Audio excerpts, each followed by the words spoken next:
देखिए वर्गनाइन गणित पार्ट 1.1। हम लोग पहले इसमें जो फर्स्ट चैप्टर है हमारा संख्या के बारे में है, तो पहले हम लोग समझेंगे संख्या क्या है, इसके बारे में हम लोग समझेंगे। तो देखिए मान लीजिए कोई चीज निकाले उसको गिन दे, उसको हम संख्या कहते हैं। जैसे हम मेरे पास मान लीजिए बाइक का शोरूम है, हम उसको गिन सकते हैं कितना बाइक है, तो वो क्या हो गई, संख्या हो गई। लेकिन देखिए संख्या जो होता है, संख्या वो दो प्रकार की होती है। संख्या कितनी प्रकार की होती हैं, दो। एक को कहते हैं हम लोग वास्तविक संख्या, ध्यान से समझिएगा, वास्तविक संख्या, ठीक है, वास्तविक, ठीक है ना, वास्तविक। और एक को हम लोग कहते हैं काल्पनिक संख्या, काल्पनिक, काल्पनिक, काल्पनिक संख्या। संख्या दो प्रकार की होती है, वास्तविक संख्या और काल्पनिक संख्या। देखिए अब जो वास्तविक संख्या है, तो परिमेय और अपरिमेय संख्याओं के संग्रह से जो संख्या बनती है उसको हम लोग कहते हैं वास्तविक संख्या, ठीक है। तो परिमेय और अपरिमेय संख्या क्या होती है, तो इसके बारे में हम लोग समझ लेते हैं। यानी वास्तविक संख्या को भी दो पार्ट्स में डिवाइड किया गया है, दो पार्ट्स में इसको बांटा गया है। एक होता है परिमेय, परिमेय संख्या, और एक होता है अपरिमेय संख्या, ठीक है। तो दोनों के बारे में हम लोग समझेंगे, ठीक है। देखिए परिमेय संख्या जो अभी लिखिए नहीं, पहले समझिए। जो संख्या p बाई क्यू के रूप में लिखा जाता है और जिसका q इक्वल नॉट जीरो हो, यानी जो q हो वो जीरो के बराबर ना हो, तथा जिसका HCF 1 आए, उसी को कहते हैं परिमेय संख्या। आप इससे पहले पढ़े होंगे 8 क्लास में या 7 क्लास में कि जो संख्या p बाई क्यू के रूप में लिखा जाए जिसका इक्वल जीरो के बराबर, q जो है जीरो के बराबर नहीं, उसको परिमेय संख्या कहते हैं। लेकिन इसमें थोड़ा सा 9th में चले गए तो कुछ और इसमें ऐड कर दिया जाता है, तो स्टैंडर्ड इसको बढ़ाने के लिए। तो जिसका HCF क्या हो, 1 हो, उसी को क्या कहेंगे, परिमेय संख्या कहेंगे। देखिए लिखेंगे, लिखेंगे जो संख्या, ऐसे ही डायरेक्ट लिख देते हैं ना। देखिए p बाई क्यू के रूप में लिखा जाए, ठीक है, और q क्या हो, इक्वल नॉट, यानी जीरो, q जो है जीरो के बराबर नहीं हो, और HCF इसका क्या होना चाहिए, 1 हो, उसी को क्या कहेंगे, परिमेय। अब राइटिंग में लिखने की जरूरत नहीं, बस समझ लीजिए, ठीक है। और नहीं समझ में आएगा तो लिख लीजिएगा अच्छे तरीके से।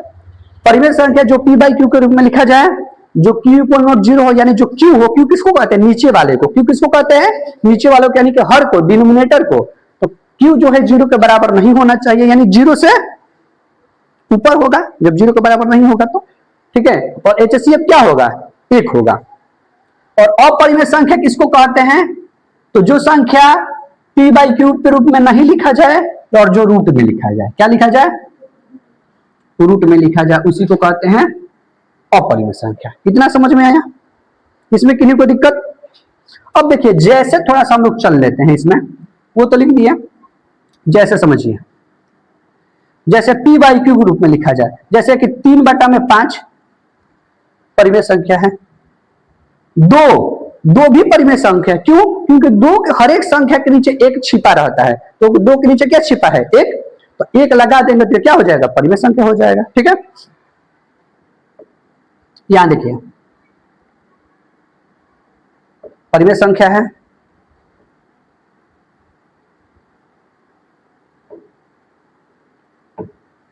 ये देखिए। अब यहां पे थोड़ा सा इस बात को आप ध्यान दीजिएगा कि हम बोले थे कि q क्या हो, p बाई क्यू के रूप में लिखा जाए, ठीक है, और q जीरो के बराबर नहीं हो, लेकिन इसका HCF भी क्या है, 1 आए। तो HCF हम बारी बारी से निकाल कर चेक करते हैं, ठीक है। HCF भी निकाल कर चेक करते हैं कि सही है कि नहीं है। तो पहला देखो 3/5 का हम HCF निकालते हैं, यानी 3 का HCF निकालेंगे तो क्या होगा, 3 होगा। HCF कैसे निकालता है, ऐसे ही ना निकलता है। ये वाला 3 किससे गया, एक बार में गया, यानी क्या हो गया 3 × 1, और 5 का क्या होगा हमारा 5 × 1, ठीक है। इसमें जो जो मिलता है वही HCF होता है, तो क्या मिला, 1 मिला।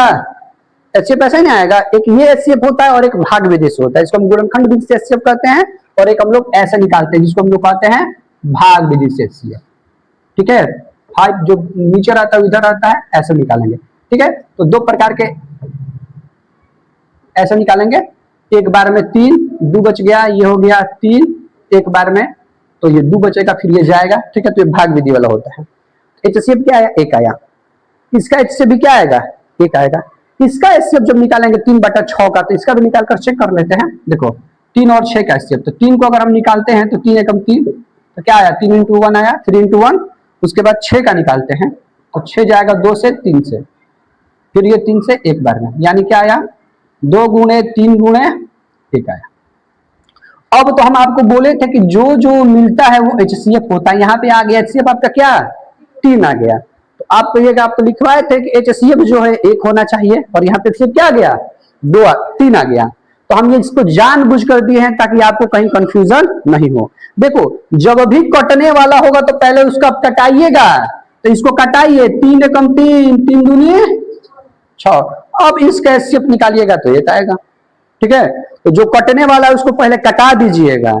इसलिए जान करके दोनों क्वेश्चन दिए हैं, जानबूझकर कि आप लोग आगे फंसे नहीं, ठीक है। इसको भी कटाइएगा, ठीक है। अब 1 और 2 आ गया, तो इसका HCF निकालिएगा तो 1 आएगा। ये 2 है तो अभी निकाल कर यहाँ पर दिखाए ही है, 2 का HCF क्या आएगा? 1 आएगा। तो दोनों का HCF क्या आ जाएगा? 1 आ जाएगा। तो ये आपको समझ में आया वास्तविक संख्या। वास्तविक संख्या में परिमेय और अपरिमेय दोनों के बारे में बता दिए। और काल्पनिक संख्या किसे कहते हैं? तो काल्पनिक संख्या जो संख्या वास्तव में हो नहीं, बस उसको सोचें। क्या करें? सोचें। ये जो अपरिमेय संख्या है ना, इसी में अगर हम माइनस लगा दे, -5, -3, -7, ये क्या हो गया? वास्तविक संख्या हो गया, सॉरी काल्पनिक संख्या हो गया। अब देखिए ये जो 5 है, माइनस √5, √3 माइनस में, √7 माइनस में है ना, इसको जो है याद रखिएगा। इसको जब हम लोग 11th क्लास पढ़ेंगे ना, तो इसका भी वैल्यू हम लोग लिख सकते हैं। इसको तोड़कर हम लोग बैठाएंगे, वो 11th के मैथ में है। तो आप अभी 9 तक है तो ज्यादा डीपली तो चलना नहीं है। 11th में इसको जो है ना, इसको भी हम लोग संख्या बना देंगे। 11th जब हम लोग पढ़ेंगे तो इसको भी तोड़कर संख्या में हम लोग रूप में लिख सकते हैं, मतलब कि काल्पनिक नहीं रह जाएगा। ये 11th जब हम लोग पढ़ेंगे तो इसका मान हम लोग इसको पुट कर सकते हैं, ठीक है। तो इतना आपको समझ में आया? इसमें किसी को दिक्कत? तो ये जो है इतना लिख लीजिए, फिर संख्या के आगे विशेष में हम चर्चा करेंगे, ठीक है।